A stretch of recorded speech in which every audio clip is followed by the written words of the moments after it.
أعوذ بالله من الشيطان الرجيم. بسم الله الرحمن الرحيم.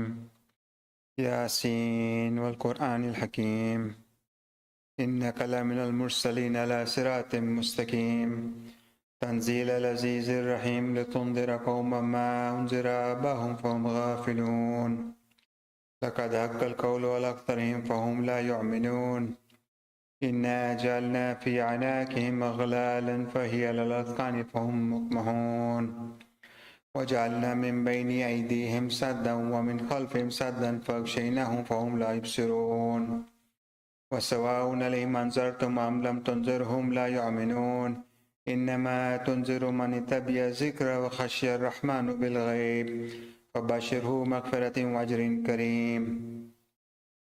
إنا نحن نحيي الموتى نكتب ما قدموا وآثارهم وكل شيء أحصيناه في إمام مبين. واضرب لهم مثلا أصحاب القرية إذ جاءها المرسلون إذ أرسلنا إليهم اثنين فكذبوهما فززنا بثالث فقالوا إنا إليكم مرسلون قالوا ما أنتم إلا بشر مثلنا وما أنزل الرحمن من شيء أنتم إلا تكذبون قالوا ربنا يعلم إنا إليكم لمرسلون وما علينا البلاغ المبين قالوا إنا تطيرنا بكم لئن لم تنتهوا لنرجمنكم وليمسنكم منا عذاب عليم قالوا طائركم معكم إن ذكرتم بل أنتم قوم مسرفون وجاء من أقصى المدينة رجل يسعى قال يا قوم اتبعوا المرسلين اتبعوا من لا يسألكم أجرا وهم مهتدون وما لي لا أعبد الذي فطرني وإليه ترجعون أتخذ من دونه آلهة أن يردني الرحمن بالضر لا تغني عني شفاعتهم شيئا ولا ينقذون إني إذا لفي ضلال مبين إني آمنت بربكم فاسمعون قيل ادخل الجنة قال يا ليت قومي يعلمون بما غفر لي ربي وجعلني من المكرمين وما أنزلنا على قومه من بعده من جند من السماء وما كنا منزلين إن كانت إلا صيحة واحدة فإذا هم خامدون يا حسرة على العباد ما يأتيهم من رسول إلا كانوا به يستهزئون ألم يروا كما خلقنا قبلهم من القرون أنهم إليهم لا يرجعون وإن كل لما جميع لدينا محضرون وآية لهم الأرض الميتة أحيينا وأخذنا حبا فمنه يأكلون وجعلنا فيها جنات من نخيل وعناب وفجرنا فيها من العيون ليأكلوا من ثمره وما عملته أيديهم أفلا يشكرون سبحان الذي خلق الأزواج كلها مما تنبت الأرض ومن أنفسهم ومما لا يعلمون وآية لهم الليل نسلك منه النهار فإذا هم مظلمون والشمس تجري لمستقر لها ذلك تقدير العزيز العليم والقمر قدرناه منازل حتى عاد كالعرجون القديم لا الشمس ينبغي لها أن تدرك القمر ولا الليل سابق النهار وكل في فلك يسبحون وآية لهم أن حملنا ذرية في الفلك المشحون وخلقنا لهم من مثله ما يركبون وإن نشأ نغرقهم فلا شريك لهم ولهم ينقذون إلا رحمة منا متاعا إلى حين وإذا قيل لهم اتقوا ما بين أيديكم وما خلفكم لعلكم ترحمون وما تأتيهم من آية من آيات ربهم إلا كانوا عنها معرضين وإذا قيل لهم أنفقوا مما رزقكم الله قال الذين كفروا للذين آمنوا أنطعم من لو شاء الله أطعمه إن أنتم إلا في ضلال مبين ويقولون متى هذا الوعد إن كنتم صادقين ما ينظرون إلا صيحة واحدة تأخذهم وهم يخصمون فلا يستطيعون توصية ولا إلى أهلهم يرجعون ونفخ في الصور فإذا هم من الأجداث إلى ربهم ينسلون قالوا يا ويلنا من بعثنا من مرقدنا هذا ما الرحمن صدق المرسلون إن كانت إلا صيحة واحدة فإذا هم جميع لدينا محضرون واليوم لا تظلم نفس شيئا ولا تجزون إلا ما كنتم تعملون إن أصحاب الجنة اليوم في شغل فاكهون هم وأزواجهم في ضلال على الأرائك متكئون لهم فيها فاكهة ولهم ما يدعون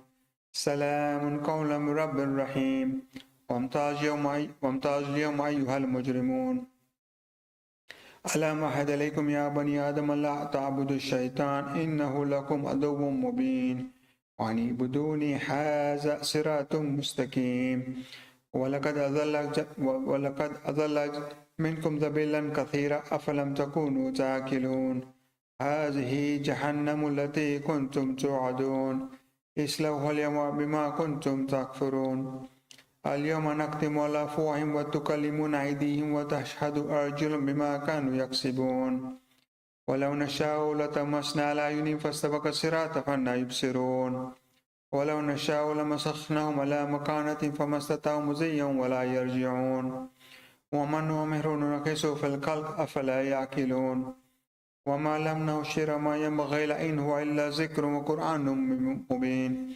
لينذر من كان حيا ويحق القول على الكافرين أولم يروا أنا خلقنا لهم مما عملت أيدينا أنعاما فهم لها مالكون وذللناها لهم فمنها ركوبهن منها يأكلون ولهم فيها منافع ومشارب أفلا يشكرون واتخذوا من دون الله آلهة لعلهم ينصرون لا يستطيعون نصرهم وهم لهم جند محضرون ولا يحزنك قولهم إنا نعلم ما يسرون وما يعلنون أولم يرى الإنسان أنا خلقناه من نطفة فإذا هو خصيم مبين ضرب لنا مثلا ونسي خلقه قال من يحيي العظام وهي رميم قل يحيي الذي أنشأ أول مرة وهو بكل خلق عليم الذي جعل لكم من الشجر أكثر نارا فإذا أنتم منه توقدون أوليس الذي خلق السماوات والأرض بقادر ألا أن يخلق مثلهم بلى وهو الخلاق العليم إنما أمره إذا أراد شيئا أن يقول له كن فيكون فسبحان الذي بيده ملكوت كل شيء وإليه ترجعون صدق الله العلي العظيم. Please recite Muhammad wa Ali Muhammad. Please recite Surah Fatiha for all the marhumin.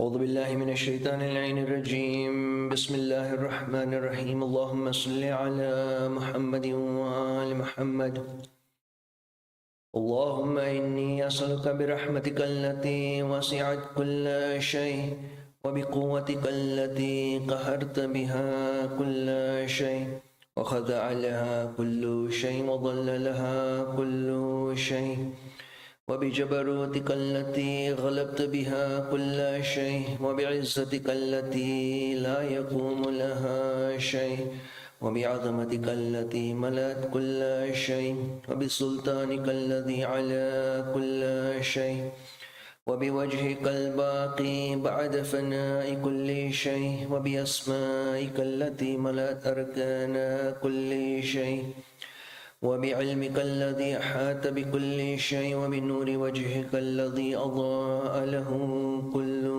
شيء يا نور يا قدوس يا أول الأولين ويا آخر الآخرين اللهم اغفر لي الذنوب التي تهتك العصم اللهم اغفر لي الذنوب التي تنزل النقم اللهم اغفر لي الذنوب التي تغير النعم اللهم اغفر لي الذنوب التي تحبس الدعاء اللهم اغفر لي الذنوب التي تقطع الرجاء اللهم اغفر لي الذنوب التي تنزل البلاء اللهم اغفر لي كل ذنب أذنبته وكل خطيئة أخطأتها. اللهم إني أتقرب إليك بذكرك وأستشفع بك إلى نفسك وأسألك بجودك أن تدنيني من قربك وأن توزعني شكرك وأن تلهمني ذكرك. اللهم إني أسألك سؤال خاضع متذلل خاشع أن تسامحني وترحمني وتجعلني بقسمك راضيا قانعا وفي جميع الأحوال متواضعا. اللهم وأسألك سؤال من اشتدت فاقته وأنزل بك عند الشدائد حاجته وعزم فيما عندك رغبته. اللهم عزم سلطانك وعلى مكانك وخفي مكرك وظهر أمرك وغلب قهرك وجرت قدرتك ولا يمكن الفرار من حكومتك. اللهم لا أجد لذنوبي غافرة ولا لقبائحي ساترة ولا لشيء من عملي القبيح بالحسن مبدلا غيرك. لا إله إلا أنت سبحانك وبحمدك. ظلمت نفسي وتجرأت بجهلي وسكنت إلى قديم ذكرك لي ومنك علي. اللهم مولاي كم من قبيح سترته وكم من فادح من البلاء عقلته وكم من عثار وقيته وكم من مكروه دفعته وكم من ثناء جميل لست أهلا له نشرته. اللهم عظم بلائي وأفرط بي سوء حالي وقصرت بي أعمالي وقعدت بي أغلالي وحبسني عن نفعي بعد عملي وخدعتني الدنيا بغرورها ونفسي بجنايتها ومطالي. يا سيدي فأسألك بعزتك أن لا يحجب عنك دعائي سوء عملي وفعالي ولا تفزعني بخفي ما اطلعت عليه من سري ولا تعاجلني بالعقوبة على ما عملته في خلواتي من سوء فعلي وإساءتي ودوام تفريطي وجهالتي وكثرة شهواتي وغفلتي. وكن اللهم بعزتك لي في كل الأحوال رؤوفا وعلي في جميع الأمور عطوفا. إلهي وربي من لي غيرك أسأله كشف ضري والنظر في أمره. إلهي ومولاي أجريت علي حكما اتبعت فيه هوى نفسي ولم أحترس فيه من تزيين عدوي فغرني بما أهوى وأسعده على ذلك القضاء فتجاوزت بما جرى علي من ذلك بعض حدودك وخالفت بعض أوامرك فلك الحمد علي في جميع ذلك ولا حجة لي فيما جرى علي فيه قضاءك وألزمني حكمك وبلاؤك. وقد أتيتك يا إلهي بعد تقصيري وإسرافي على نفسي معتذرا نادما منكسرا مستقيلا مستغفرا منيبا مكرا مذعنا معترفا لا أجد مفرا مما كان مني ولا مفزعا أتوجه إليه في أمري غير قبولك عذري وإدخالك إياي في سعتي من رحمتك. اللهم فاقبل عذري وارحم شدة ضري وفكني من شد وثاقه.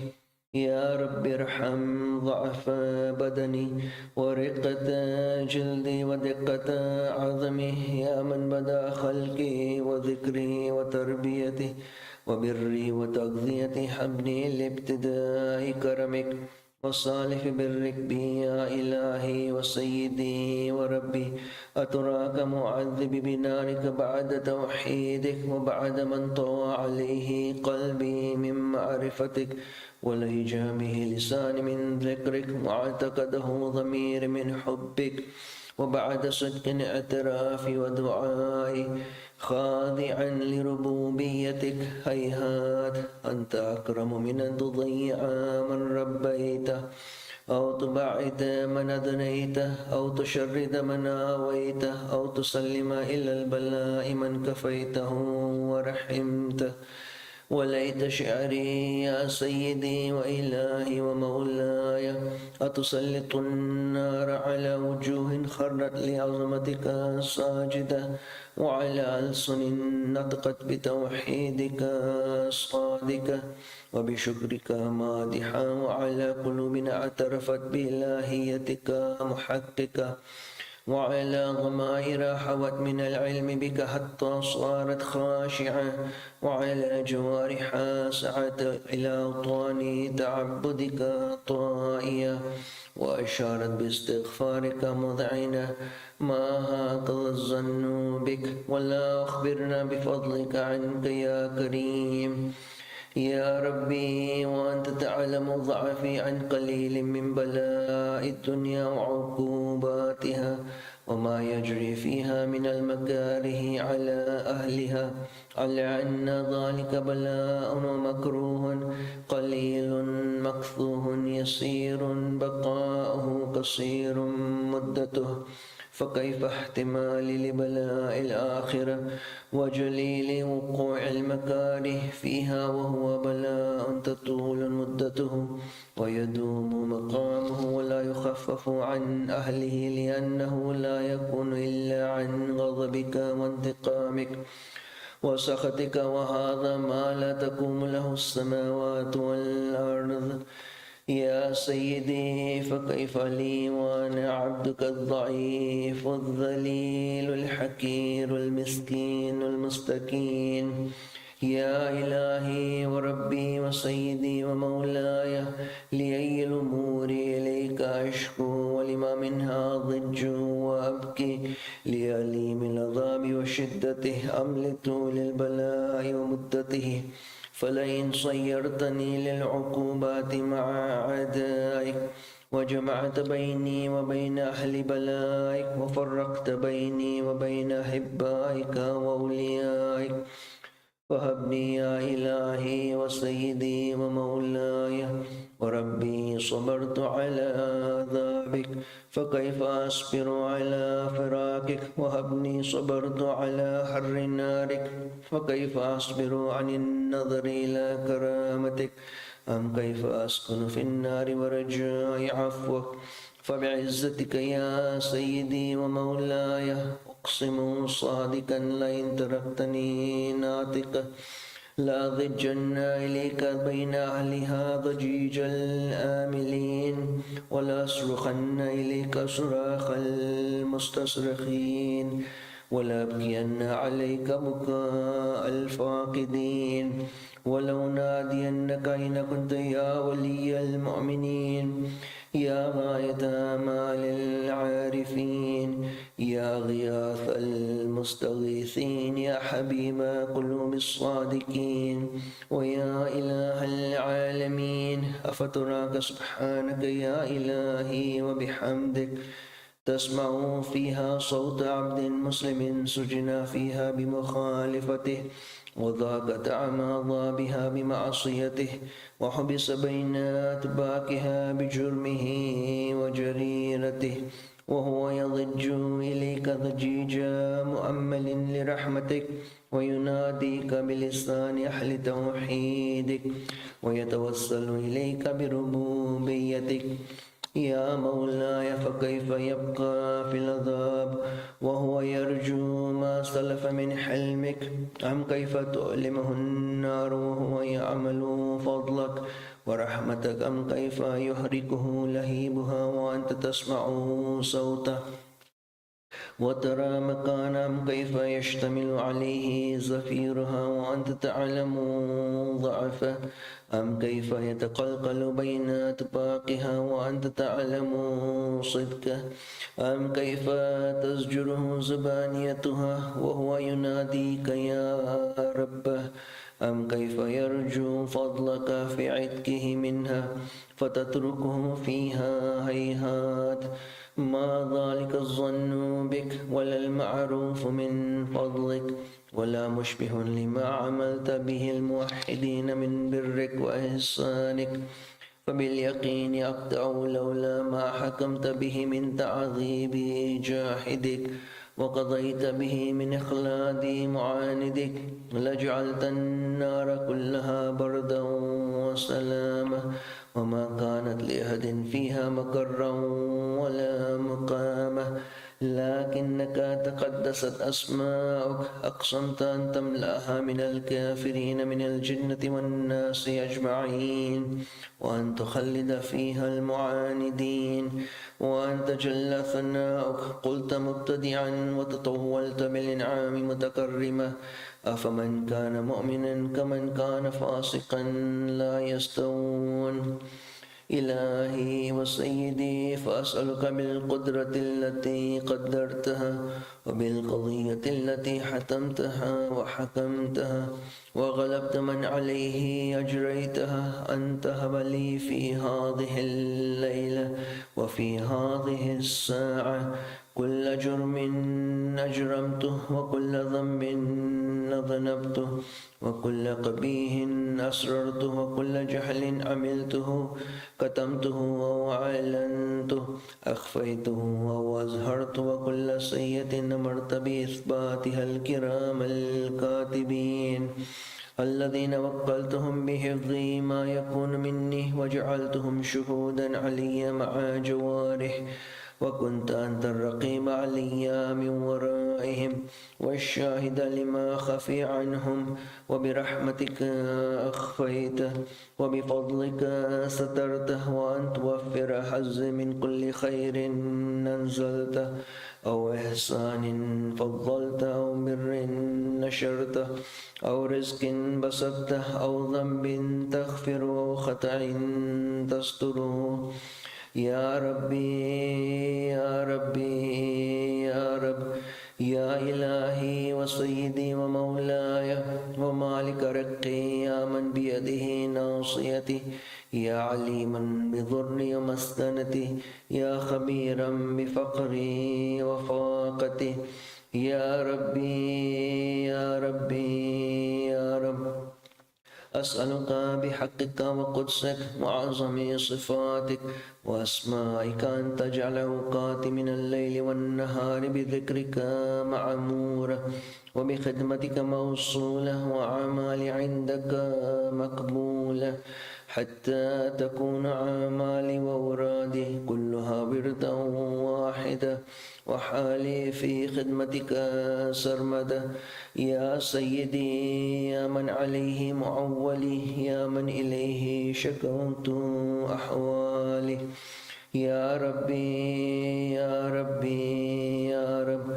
قوي على خدمتك جوارح واشدد على العزيمة جوانح وهب لي الجد في خشيتك والدوام في الاتصال بخدمتك حتى أسرع إليك في ميادين السابقين وأسرع إليك في البارزين وأشتاق إلى قربك في المشتاقين وأدنو منك دنو المخلصين وأخافك مخافة الموقنين وأجتمع في جوارك مع المؤمنين اللهم ومن أرادني بالسوء فرد ومن قادني فقده واجعلني من أحسن عبيدك نصيبا عندك وأقربهم منزلة منك وأخصهم زلفة لديك فإنه لا ينال ذلك إلا بفضلك وجد لي بجودك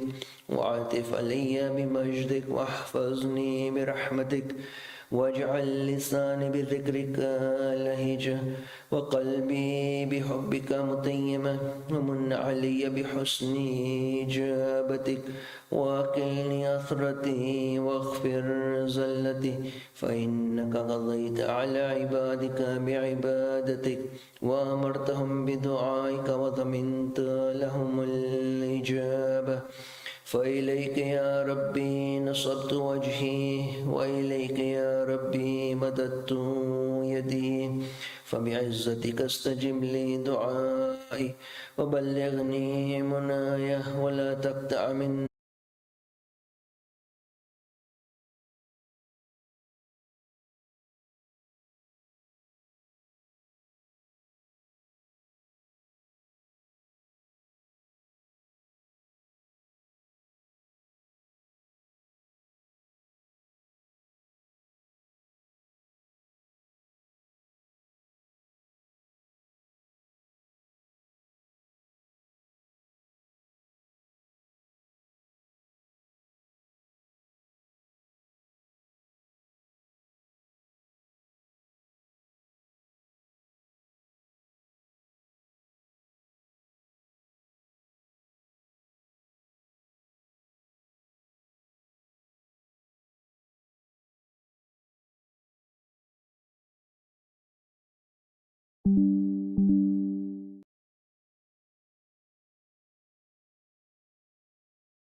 أعوذ بالله من الشيطان الرجيم بسم الله الرحمن الرحيم الحمد لله رب العالمين وصلى الله على سيدنا محمد وآله الطيبين الطاهرين. اللهم اخرجنا من ظلمات الوهم وأكرمنا بنور الفهم. اللهم افتح علينا أبواب رحمتك وانشر علينا من خزائن علومك يا أرحم الراحمين. اللهم علمنا ما ينفعنا وانفعنا بما علمتنا وزدنا علما. Brothers and sisters, Assalamu alaikum wa rahmatullahi wa barakatuh. The tides had finally turned in Arabia. Rasulullah had ended the battle of the Confederates of the trench of Khandaq with the words Al-an naghzuhum wa la yaghzunana. It is now us who pursue them. It is not they who pursue us. And so Rasulullah was pondering over how he was going to initiate the tactical revolution in which he finally is able to go and preach the word of Allah subhanahu wa ta'ala to the wider people of Arabia and of the world. Because if you remember, at the beginning of this series, we spoke about the power of Quraysh and that all the people and all these tribes had treaties with Quraysh. لإلاف قريش والناس كلهم تبع لقريش. People all follow Quraysh. Rasulullah, although he had many problems with other tribes who would come and provoke him and try to hurt him, he could never deal with them because his priority was always Quraysh. Now finally Quraysh have been defeated militarily. Yet Rasulullah wanted to force them into negotiations in a way in which he could make peace with Quraysh, whilst Quraysh saves face and keeps its reputation, so that he may in peace speak to the people of Arabia and of the world about Islam. So he pondered over a way in which to do this. And he had a dream. In the 6th year after Hijrah, Rasulullah has a dream of him walking in the Kaaba with the Muslims with their heads shaved and in the state of ihram. He wakes up that night so joyous, and the next morning he gathers the Muslims and tells them, I have had a dream in which we will go and we will do tawaf around the Kaaba. Those muhajirin who have not been back in Mecca for 6 years, have not seen their families, their homes, their homeland, all they ever knew that they grew up with, they couldn't believe it. They were so ecstatic. Is this going to be true? Rasulullah says it's true and it will happen inshaAllah. it is the promise of Allah. They're so happy. And the Prophet says to everyone, get your things ready because we're going to go on a journey to Mecca now. This is where everyone was taken by surprise. Even the people outside of Medina, the people who were not Muslims within Medina, and the Muslims themselves were surprised that we're going to Mecca now. And the Prophet says, gather all your animals. Gather a cargo of animals that we will take for sacrifice. So everyone knows we are not going for war, but we are going for peaceful purposes. We are going to do tawaf around the Kaaba. Everyone put your weapons in bags. Do not carry your weapons on you. Let everyone see you in a peaceful state. Some people thought this was truly the end of the Muslims. How could they even think to go and face Quraysh without weapons, thinking they'll be allowed inside the haram? This was the issue. If they entered into the haram, then man dakhala fiha kana amina. Whoever goes into the haram is safe. The Quraysh built a reputation around creating a sanctuary, around making sure that whoever was to enter into Mecca felt safe and secure, and there would be no bloodshed in that land. This is the haram. This was a sacred sanctuary even for their idols. Rasulullah decided that the Muslims would make their way there. And so they set on their way, about a 2-week journey to get to Mecca. And as they would walk, they would recite Labbaik Allahumma Labbaik in their clothes of ihram. And other tribes would see them and spread word around Arabia that this is what Muhammad ibn Abdullah is doing. And some would say Rasulullah. Some are becoming Muslims now, seeing the miracles that this man was performing. Meanwhile, Quraysh, they hear about this and they're devastated. And chaos ensues amongst the chiefs of the tribes. What's he trying to do? What's Muhammad up to now? Is he trying to humiliate us? Is he trying to mock us? We must not allow him to enter the haram. If he comes into the haram, we have a massive problem on our hands. So they designate a group of warriors, hundreds of warriors led by Khalid ibn Walid. Khalid ibn Walid was a strong personality, the son of Walid ibn Mughira, the one who would be an antagonist to Rasulullah throughout the early years of the mission of Islam. And so Walid takes his warriors and they set out 20 kilometers away from Mecca, waiting for Rasulullah to approach. They were going to stop him in his tracks. Of course, the Prophet always had messengers he would send to go ahead, as he did in Badr, as he did in several different instances, and they would report back to him. And this time they told him, when they came back, Ya Rasulullah, we have seen Khalid bin Walid camp with several warriors from Quraysh waiting for us to approach. And so Rasulullah says, Quraysh, war has truly eaten them from within. So the Prophet decides that he will take a different route. He asks the Muslims, who here knows of the back routes? And so he gathers a group of the Muslims in order to lead their way through the back roads, a very mountainous area, difficulty. They are walking under the sun in sandals over these rocks with their animals. It's a very difficult journey.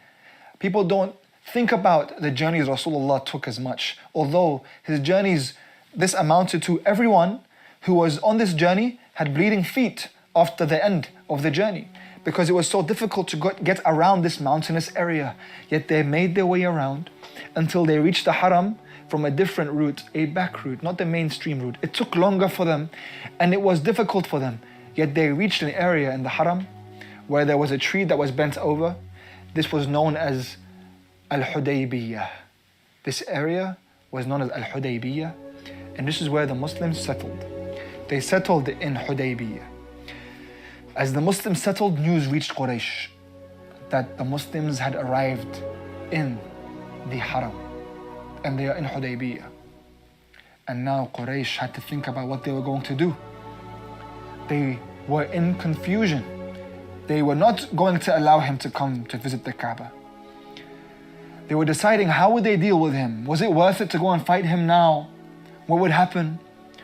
What was going to be the result of this situation? A tribe by the name of Khuza'ah, who we spoke about in the beginning of the series, they had a treaty with the grandfather of Rasulullah. They decided, let us go to Hudaybiyah, ya Quraysh. Let us go and speak to him. And so Khuza'a went and spoke to Rasulullah. He told him, Ya Rasulullah, Ya Muhammad, why are you here? What's happening now? What are you planning? And Rasulullah tells him, I come in peace. I come in complete peace. I want nothing except to do tawaf with the Muslims around the Kaaba. And I have brought my animals here, this cargo, as sacrifice. And we have no weapons with us. Just let us in. Here, Rasulullah was giving them two options basically. Either you let me in, or you have to come and negotiate with me. And he wanted them to negotiate with him. And so Khuza'a, they went back. They said to them, do you want to hear what Muhammad has to say? They said, we don't want to hear what he has to say. If he didn't leave, then we still have a problem. He should know what we have to say. He cannot come in no matter what. While Rasulullah wasn't leaving. A man by the name of Urwa, he came from a respected tribe. He told Quraysh, allow me to intervene. Let me go and let me try to speak to him. Perhaps I can talk sense to him. So Urwa goes to speak to Rasulullah. As he approaches, he sees the Muslims, the way in which they would do wudu from the leftover water that the Prophet would wash his hands with. They would see their discipline. They would see how they would not speak unless he would allow them to. He would see as the Muslims this discipline that he had not seen anywhere else. So he came and he spoke to Rasulullah, impressed by this man. And the Prophet tells him the same thing, I have only come to visit the Kaaba and do tawaf. So Urwa returns and tells them, Ya Quraysh, listen to this man. He has no weapons. And he has come with a cargo of animals. And all he wants to do is tawaf. Just let him do tawaf and you can get rid of him. Again, the Quraysh were not going to accept. He said, I have not seen a king like this. I have met Najashi and I have met the Caesar of Rome. But I have not seen disciples surround him the way these people are surrounding him. Just let him come in. They wouldn't accept. Quraysh then decided to send in one of their warriors with his group of men, known as Hulays. As Hulays was going to see Rasulullah, the Muslims told him, Ya Rasulullah, Hulays is approaching. The Prophet knew Hulays and he says, هذا من المتألهين. This man, he's a godly man. He respects sacred artifacts. He respects sacred sentiments. And he even respects the Kaaba. He will respect what we're coming for. So he says, release the animals. The Muslims then release the animals and the animals all run in front of Hulays. Hulays sees the animals and stops and sees Rasulullah tells him, we have only come to do tawaf and sacrifice these animals. This is a sacred ritual. And so Hulays sees this and he says, well, should you be let in then? And Rasulullah says, yes, that's what I've been trying to say. So Hulays decides to return. Every single person that has come to Rasulullah has figured a way to send them back. Hulays returns to Quraysh and tells them, how could you not let this man in? He has come for the haram, he has come for the Kaaba, just like any other visitor, any other pilgrim. How could you reject a pilgrim? Quraysh now were in utter confusion. Some were saying, what should we do now? What should we not do now? Should we let him or not? Rasulullah sent a message with Hulays. At this time, after the Quraysh had sent several messengers, Rasulullah decided now is the time to reveal his intention. Hulays passes the message to Quraysh, and the message is that we seek a ceasefire, a 10-year ceasefire, and we will lift the sanctions, and the road to Sham will be open, and you can take your caravans to Sham. Once the Quraysh hear this, Rasulullah wants to open the roads. And after they had failed militarily, what do they have to lose right now, except their animosity? Rasulullah wanted to give them at least their dignity to save face, so that he doesn't face any animosity afterwards, even though they had animosity growing within and hatred within, that they couldn't come and stand in his way and have something against him after he opens the road up, just so he can speak to the Muslims, so he can speak to the people of Arabia, so he can speak about Islam.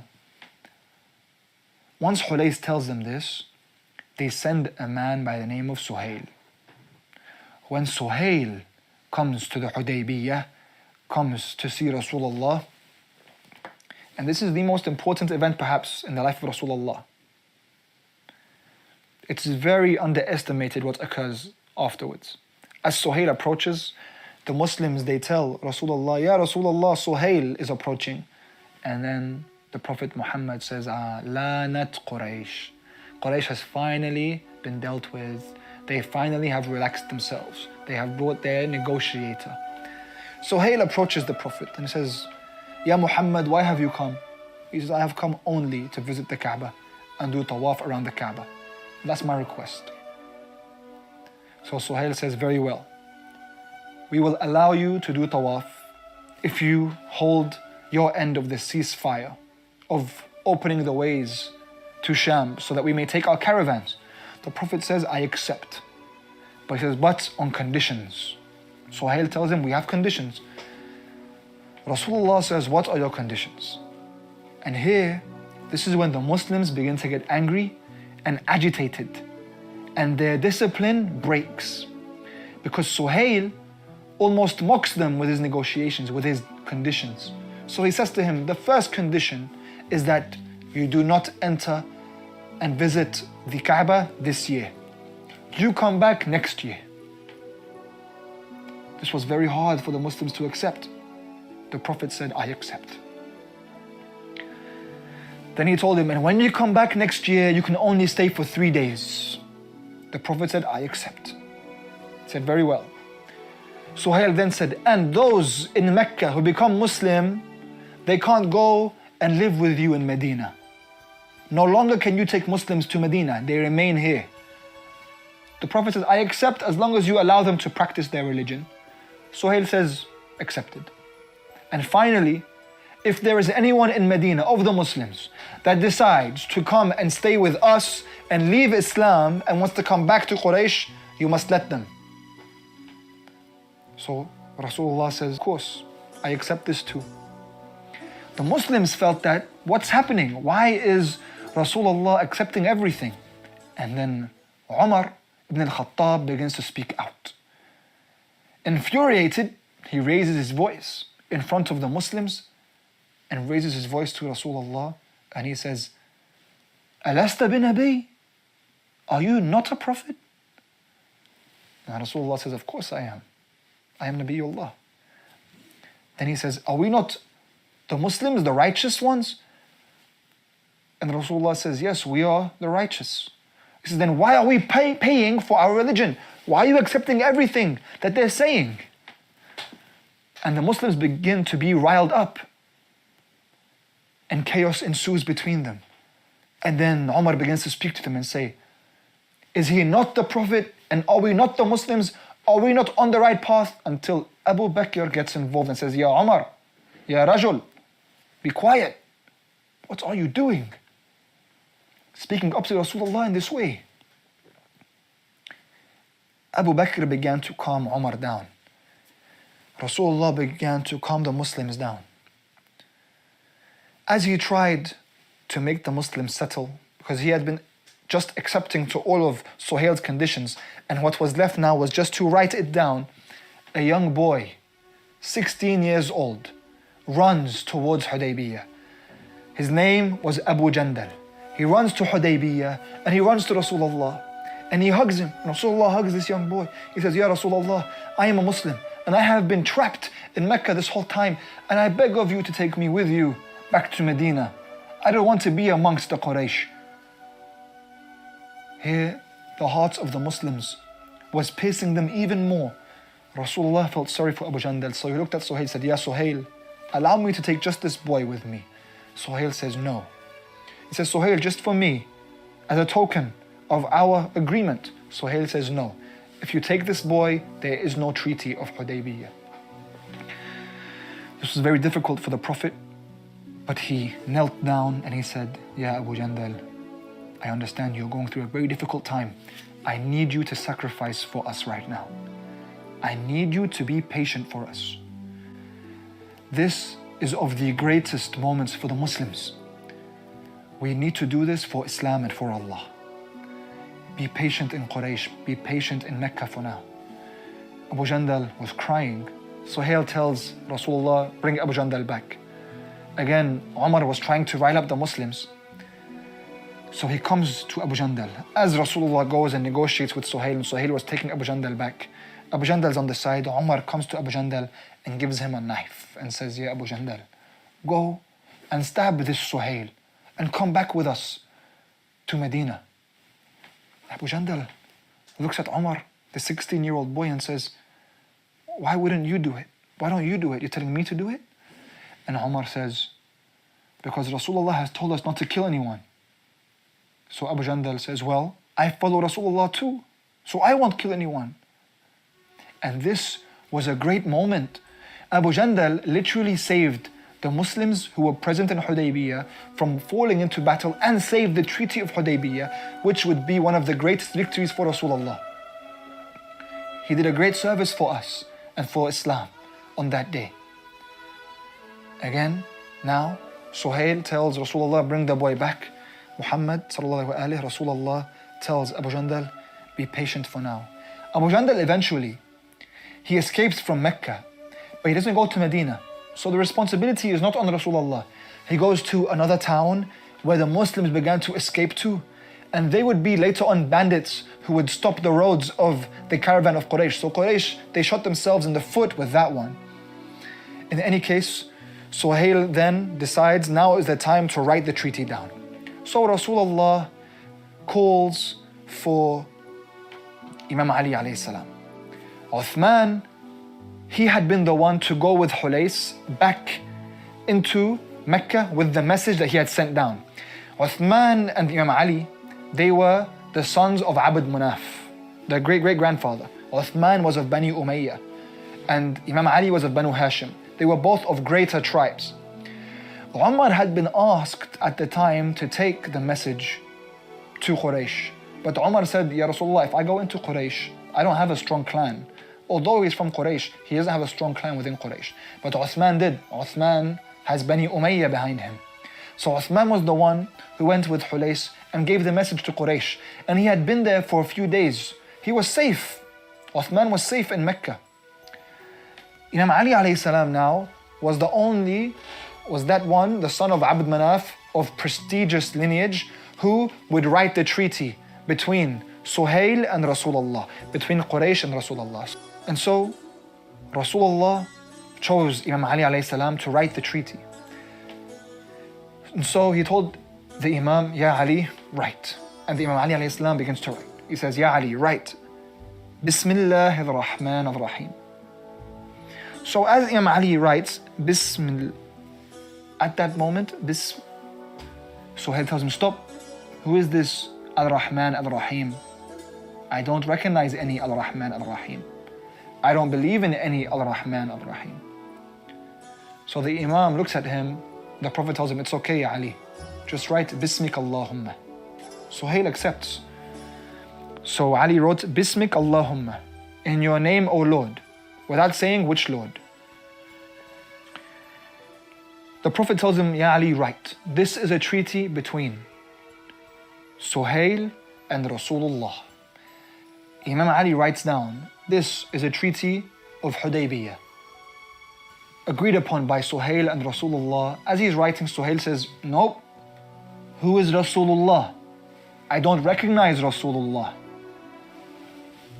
If you want this treaty, you have to rub that out, erase that writing. The Imam looks at him and says, no, I will not erase Rasulullah. So the man says, you will erase Rasulullah or there's no treaty.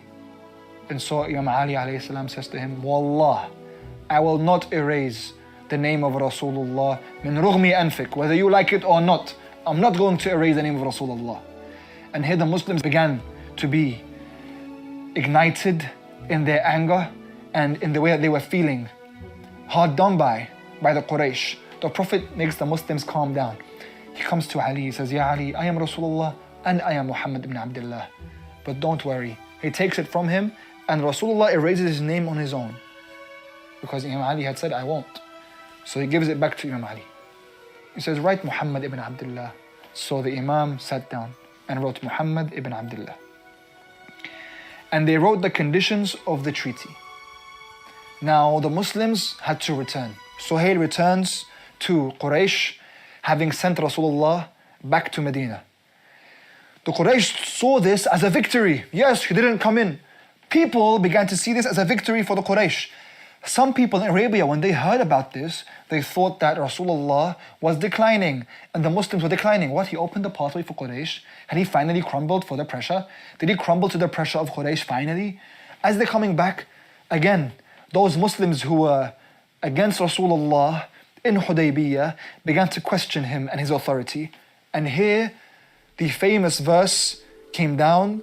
Surat Al-Fath descended in revelation upon Rasulullah. People think that Al-Fath came down in Mecca. But Mecca, the Fath of Mecca happened in the 8th year after Hijrah. Surat Al-Fath came down in the 6th year after Hijrah. It came down for the Treaty of Hudaybiyah. Allah subhanahu wa ta'ala sends the surah down and says to Rasulullah as they journeyed on their way back to Medina, Inna fatahna laka fathan mubina. We have given you, granted for you, opened for you a great opening, given you a great victory.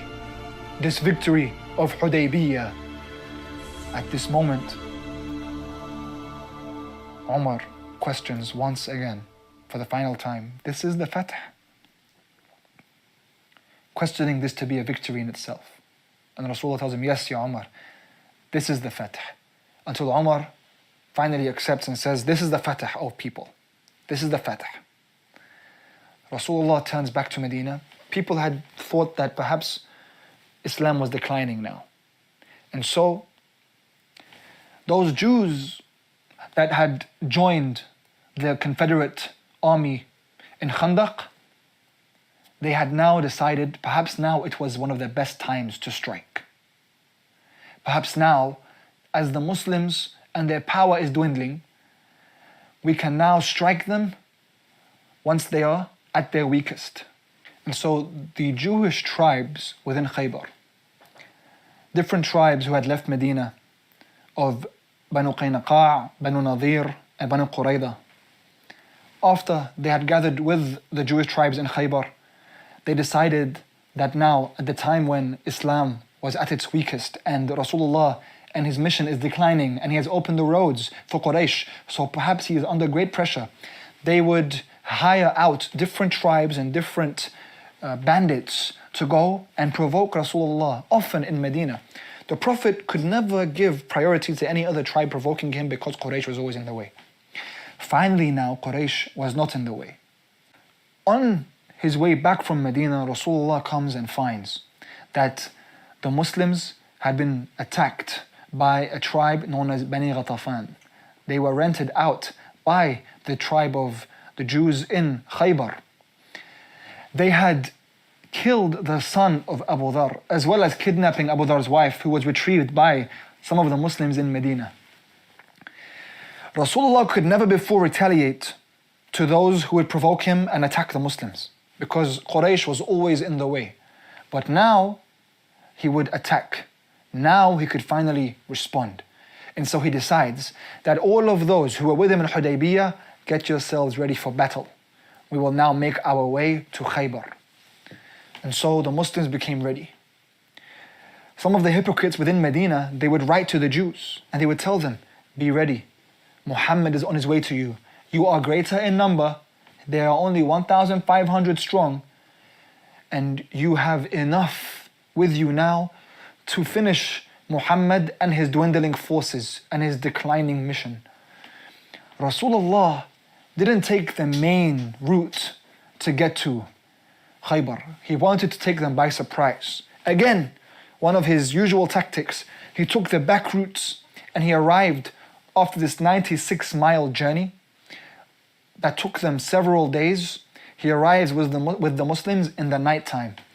Unfortunately, Imam Ali alayhi salam in this time falls sick. His eyes, he could no longer see through. And so the Imam, wanting to still contribute to the army of the Muslims, he asks Rasulullah, can I still make something for the Muslims, do something for them? And so he decides that he will take the role of feeding the Muslims. So throughout the days, Imam Ali alayhi salam, with his eyes closed, he would bake bread. He would make bread and bake bread for the Muslim army. Rasulullah assembled his troops. Now, the way Khaybar was set out as morning came, they realized that the Muslims were there and ready for battle. They had 8 castles, and they had huge gates in front of each castle, and they had a trench. And what they needed to do, just like the trench that was made around Medina at the time. So even if the gate was open, what needed to be done was a bridge would be laid out for anyone to enter through the trench, to enter into the village and enter into the castle. The Muslims right now would have to attack each castle one by one. Imam Ali alayhi salam would be making bread for the Muslims. Rasulullah would give the flag of the Muhajirin and the flag of the Ansar. And the Muslims went to battle. And they battled with the Jews within the first castle until that castle fell. And the Muslims conquered it. And they battled against the Jews in the second castle, and that castle fell. And the Jews would always retreat until they got to the 8th castle, because in the 8th castle was a man by the name of Marhab, a giant man, a giant Jewish warrior, the chief of the Jews. And he was the main line of defense, that once they got to the 8th castle, no longer could they penetrate into the 8th gate. Whenever the Muslims and the Jews were battling outside of the castle, Marhab would emerge and he would scream, Ana Marhab, I am Marhab, and I have come for battle. And whoever stood in his way was killed immediately. The Muslims feared Marhab. When they returned to Rasulullah and told him of this man, the Prophet would then create special battalions to go and fight Marhab especially. So he says to Abu Bakr, Ya Abu Bakr, come and take this flag and lead the Muslims, lead a group of warriors with you and go and fight Marhab. When Abu Bakr would go with the warriors to fight, Marhab would return them all. Abu Bakr returns and tells Rasulullah, we couldn't fight him, Ya Rasulullah. And his brother Harith stands in front of him with his group of warriors. We can't pierce their defense. So the Prophet calls for Umar and he says, Ya Umar, take this flag and take a group of warriors with you and go and fight and defeat Marhab and conquer the 8th castle. Umar goes forward with the warriors, and instead of pushing the warriors back into the castle, the Muslims now are pushed back into their own camp. Rasulullah takes again the flag and he says, listen, all Muslims, there is one amongst you who will defeat Marhab. There is one amongst you who I will give my flag to, my flag, not the flag of the Muhajirin and not the flag of the Ansar. I will give him my flag, the flag of Rasulullah. And this man is the one who Allah loves and who His Prophet loves. And he loves Allah's Prophet and loves Allah. When Rasulullah was speaking in this way, it was almost as if he was passing the torch. Passing his flag, passing the torch. And they didn't know who it was, because this time Ali was not even in contention. Because Ali was sick, so who could it be? There are reports that that night, no one wanted to be chosen as much as that night. Because this was the greatest prestige, to be the one who holds Rasulullah's flag and be the one loved by the Prophet and by Allah. And be the one who will go to defeat Marhab, this giant of a warrior, not allowing anyone to take over the castle. That next morning, as they all stood in line, Rasulullah looks at them and says, go and call Ali. In confusion, a few men of the Muslims went. They told Imam Ali, Ya Ali, Rasulullah needs you. So the Imam, without any question, he stands up and they take him by his arms because his eyes are closed and he cannot see. And they take him to Rasulullah, and the Prophet says, Ya Ali, how are your eyes? How are you feeling now? And the Imam says, Ya Rasulullah, I can't see through them. And all the Muslims are watching this. So Rasulullah puts his thumb onto his lips and takes his saliva and puts it over the eyes of the Imam. And the Imam opens his eyes and he can see as clear as day, never again to have any ailment with his eyes till the day he dies. And the Prophet says, Ya Ali, I need you to go and fight this giant man, Marhab. Take the Dhul-Fiqar in your hand and take the helmet and take this flag. And he gives him the flag of Rasulullah. And the Imam takes this without any question, with hope in his heart and contentment that he is chosen by Rasulullah. And as he walks, he stops and he says, Ya Rasulullah, what do you want me to fight him for? Give me your conditions.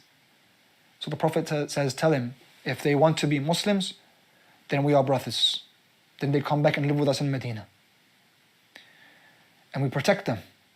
If they don't want to be Muslims, then they have to live under the rule of Islam and pay taxes. And that is the retribution for what they have done. We won't kill them. We will protect them. And if they don't accept those two terms, then you can fight him, Ya Ali. And the narrations say, when the Imam receives this order, you can fight him, Ya Ali, the Imam begins to run. He begins to charge towards the 8th castle with a group of warriors behind him. They charge towards the castle. Marhab knows someone's coming. He walks through the tunnels. He opens the gate and it closes behind him. Marhab comes forward. The Imam is charging. Those warriors with Harith, Marhab's brother, come and they fight the Muslims. The Imam looks towards Marhab in front of him, this giant man, and Marhab comes and says once again, as he said against all of them before him, Ana Marhab, and I am ready for battle. The Imam approaches and says, Ana alladhi sammathu ummuhu Haydara. I am the one whose mother called him Haydar, the lion. At this moment, Marhab stumbles. One foot retreats. He remembers a prophecy told to him in his younger years where he will be killed by the one named Haydar. Imam Ali alayhi salam charges. Marhab comes to fight the Imam, and Imam Ali strikes his sword onto the helmet of Marhab, splitting Marhab in two. The Imam goes from Marhab to every other warrior in his way and begins to fight them, not leaving anyone in his path. As the Muslims follow through and he runs to the gate, there's no way for the Muslims to enter into the castle, so Imam Ali alayhi salam with one arm grabs the gate of Khaybar and lifts it. The strength of 40 men in the one arm of Ali, as the Muslims shout Allahu Akbar, and the Imam uses the gate as the bridge for the Muslims to go over the trench and enter into the castle, not allowing anyone else to come and fight him. Whenever they would come, the Imam even took the door, the gate of Khaybar, and used it as a shield against those warriors. The Muslims took over the 8th castle. The prisoners were taken in. Imam Ali alayhi salam comes back to Rasulullah, not for glory, not for fame, only for Rasulullah and fi sabilillah. The Prophet looks smiling as the Imam returns with the flag of his Prophet. And he says, Ya Ali, Allah and His Prophet are content with you and are happy with you. And the Imam at this moment cries. This gentle soul, this brave warrior, yet gentle soul, cries and says, Allah is happy with me. Later on in the life of Imam Ali alayhi salam, as he's breaking a piece of bread, it was difficult for him to break it. And when he is asked, Ya Ali, you're the one who opened the gates of Khaybar on his own. You're having trouble with a piece of bread? And the Imam says, that was spiritual power. This was physical power. That was the power of Allah subhanahu wa ta'ala. This is the power of Ali. And who is Ali compared to Allah? والحمد لله رب العالمين وصلى الله على سيدنا محمد وآله الطيبين الطاهرين.